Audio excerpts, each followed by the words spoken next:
James and I are going to talk about this and a bunch of other movies and TV shows, and that's James's dinner for today. And probably my supper as well. yeah.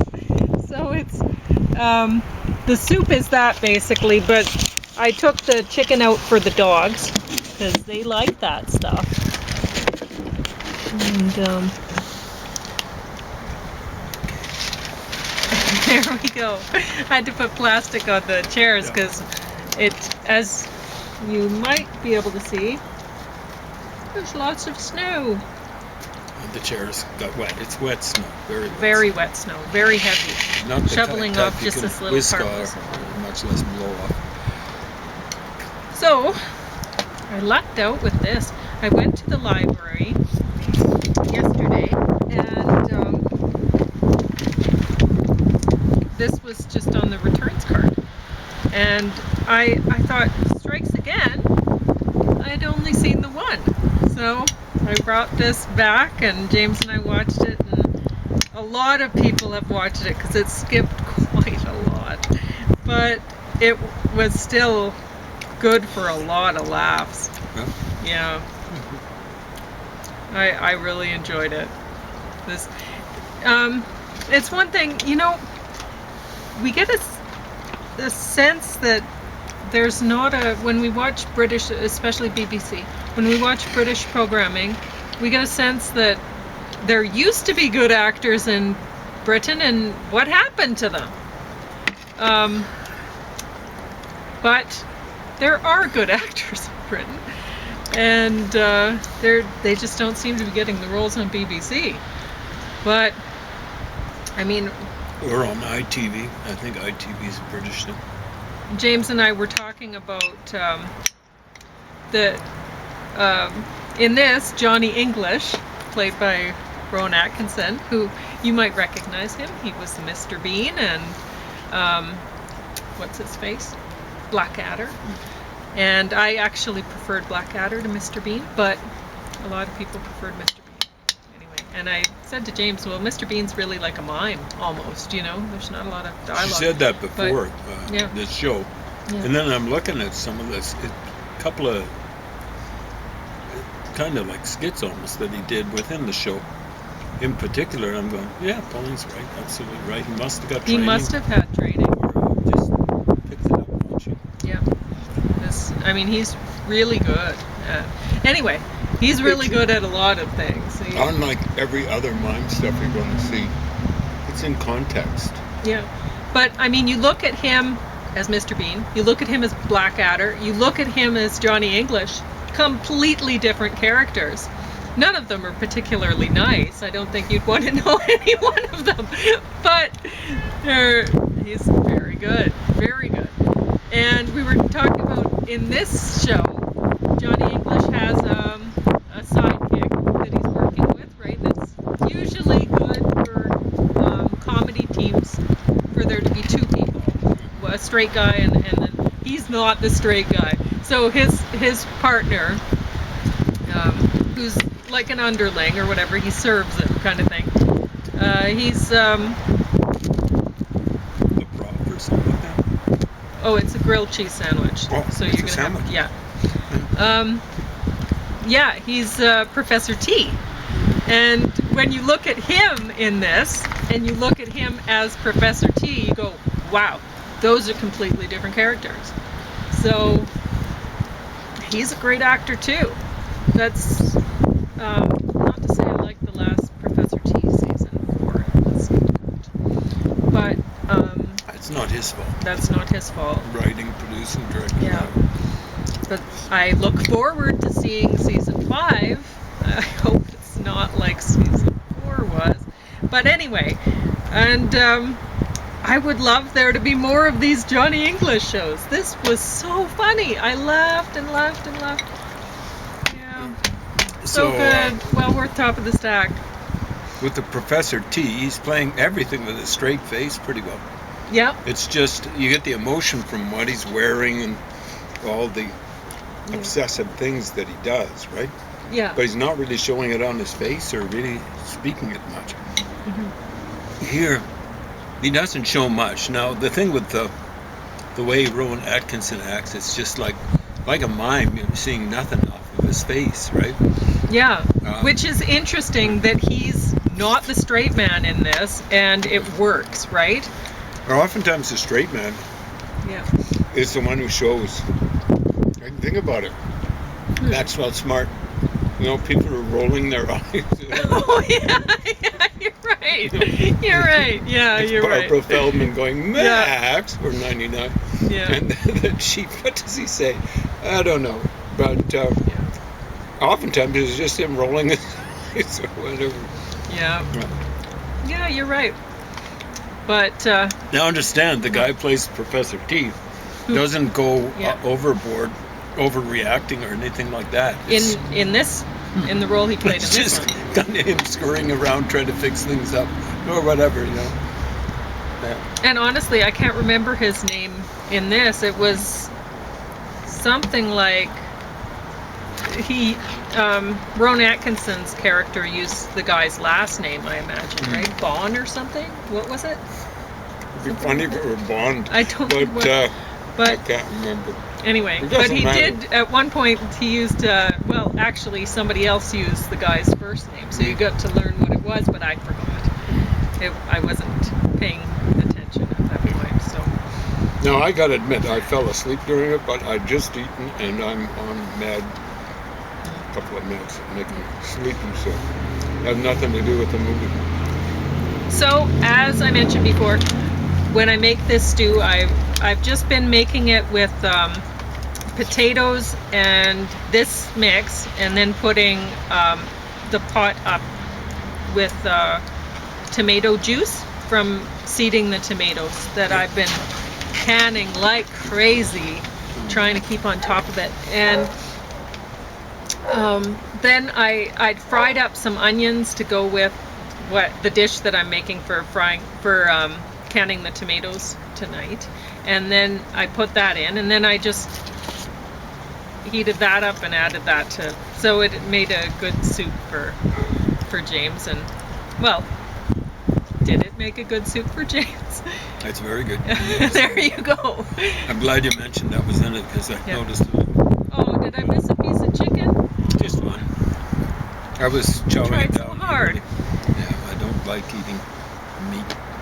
Yeah, but we get these things for free. We got this for free, and I'm very thankful because that's, and the tomatoes, we actually paid a lot for them this year because we're paying for the hoops and stuff like that. But those, like James says, it's a one-time thing, and so it's, The expensive hoops, you amortize something like that over the years. So It's a capital investment. But still, I mean, we've got hundreds of pounds worth of tomatoes, so I will at some point sit down, tell you exactly how many pounds worth of tomatoes we got and how much that would have cost us. She might say tons, and that would be a slight So maybe we over-exaggeration. even saved money this year. And then next year, well, we'll save even more. So,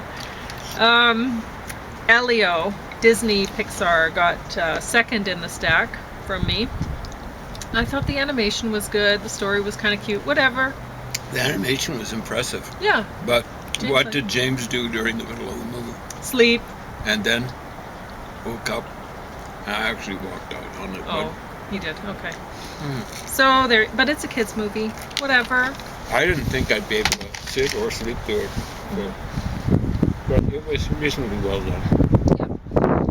So, Materialists. When I'd heard about this movie, I'd seen previews and everything, and I thought, oh, that might be interesting. And who doesn't love Chris Evans? He's good as a superhero. He's pretty good in this role. Yeah. The cover is not good. I don't know who decided on this cover, but it's not a good cover. And the movie, it's typical sort of romantic comedy kind of movie, romantic thing. Hollywood romance. Don't like it. So, you have a relationship that had broken up, and is she going to go back to her ex-boyfriend or go with this total billionaire guy that has fallen for her. He's supposed to be totally attractive, and I guess he's got a lot of money. I don't know if he's that loads. tall. And this guy, the ex-boyfriend, has no money, and it doesn't appear that he ever will. Yeah. So What is he? Is some sort of an artist or something? he's an Performing actor, artist, yeah. and I mean, still hasn't made it big or anything like that, and so he's really a waiter. So He's waiting on rolls, but he's also waiting on tables. yeah. So I don't know. In this movie, in movies, you got to see. Okay, well, does she change as a person? If she has changed as a person, the ending might be believable, right? Or has he changed as a person? If he has, the ending might be believable. Mm-hmm. But as it stands, not. Typical Hollywood romance. Yeah. Because it kind of works out, right? Yeah. The Little Stranger. So, this one, I guess, I'm going to give it away because honestly, I don't know that it was really that. I thought it was going to be really great, so that might have been part of it, but I don't think that there actually was a haunting here, and I don't think we're supposed to think that there was. But anyway, I guess I won't give any more away than that, in case you do want to watch it. Was it have Charlotte Rampling in it? I guess so. I don't know. Yep, Charlotte Rampling. Why? Well, she used to look way older than her actual age. Now she looks younger. It's kind of weird. Interesting. Well, anyway, the acting was good. And maybe the story, yeah, okay. The Nevers, Season 1, Part 1. So... I think I walked out on this one too. Yes, James Early walked out on on it. this one. Yeah. And I have watched it before, but I didn't really remember how it went. So, which says a lot because it was only put out in 2021, so that means I probably slept through most of it or decided to walk out on it myself and start cooking or doing house cleaning or whatever, right, in the past. But this time I fell asleep a few times, but I woke up and kept watching it. I don't know. It's sci-fi, and the special effects are really good. The costumes are really good. The acting, not so much. But Yeah, that's right. I did find it interesting that the brainy pants in this show is an Irish woman, because Hollywood, and not just Hollywood. When I say Hollywood, I'm meaning movies, TV in general, worldwide. It seems not too kind to Irish people, or people of Irish ancestry. I don't even think it's just people from Ireland. It's just any Irish ancestry, I think.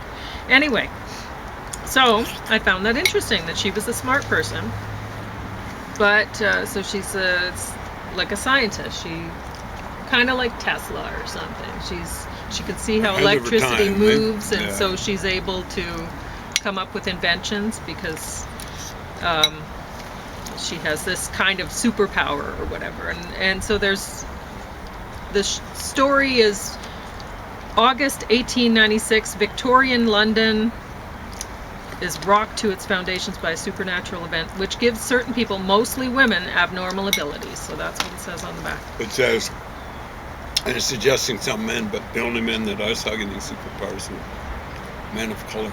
No, there was... The only ones that I saw. Oh yes, James walked out before. I walked out. So, anyway. Did some gay guys get gay white guys? No, there was just a regular... Okay. Yeah, anyway. So, it kind of makes it seem like, oh, certain women had a lot of power. And it's like, I don't know. But they were trying to get some at that time. It was the suffragette movement. I don't know when Yeah. it started. I associated around 1900. yeah. So So around that time. so maybe that's what they're trying to go for here in a sci-fi kind of I'd way. rather see a movie that wasn't sci-fi. Yeah. There was a sci-fi kind of woman called, they call her Madame Curie, Marie Curie. She was Yeah. Polish, married a French physicist / chemist. So they or she discovered, I think it was the radio or something like that. Not the first people to discover radioactivity. That was like a year before them. It was around this time, 1895, 1896. So there was some problems with it. The love interest for the main character is probably from Jamaica. He has his accent is, Is he the doctor then? yep, and he's I actually think it's cool that he would be a doctor, given that he heals with his hands, because he has this superpower too. But I don't think he should have actually been trained as a doctor. I think they should have written into the story, maybe he met her and he wasn't a doctor in the place where he met her, but he knew her there. Maybe he was a janitor, or maybe he was whatever, but a security guard or something like that. But he ends up being a doctor given his abilities. I don't think it's cool that he can read and stuff like that. I don't think I'm not believing it. I don't. Who knows what it's like now? But 1896, not buying it. So Jamaica's a little bit different. I was born in Africa, 1954, not 1854, and the last time we were there was 1964.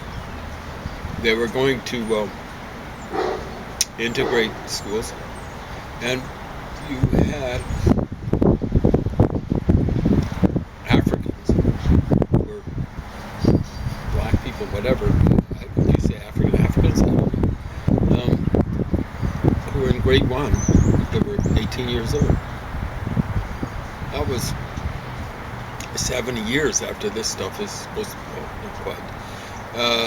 58 to 68 years after this, like more than 2 generations. Black folks around the world just didn't have much of an education. They didn't have much of a chance.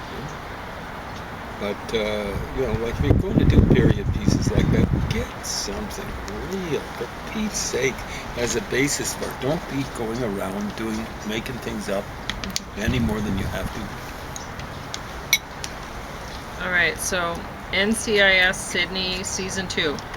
I didn't review NCIS Sydney season 1 favorably, really. So it's not really shocking that it ends up bottom of the stack this time too. Is this the one I watched, or did I? You did more? watch some. I walked out on this one too. You did walk out on it. I didn't make a scene or anything like that. No. He's been wanting to spend time with me while I'm watching TV, but this kind of thing, I really only get it and bring it home so that I can do things like seed tomatoes while I'm watching it, because really I'm not Expecting much. watching it so much. It's company while I'm seeding tomatoes, as I'm watching what I'm doing, and I'm in and out of the room and whatever. So this one, there's a bad guy who's what do you call it? Irish. There's a bad guy, a white guy from South Africa. Bad guy. In And- Australia, no less. Bad guy who's and terrorists. They're the really bad guys. And Did you get bad the guy. Scottish in that? No, they did not. Yeah, but they how did come? get a French man in No, who was a bad guy.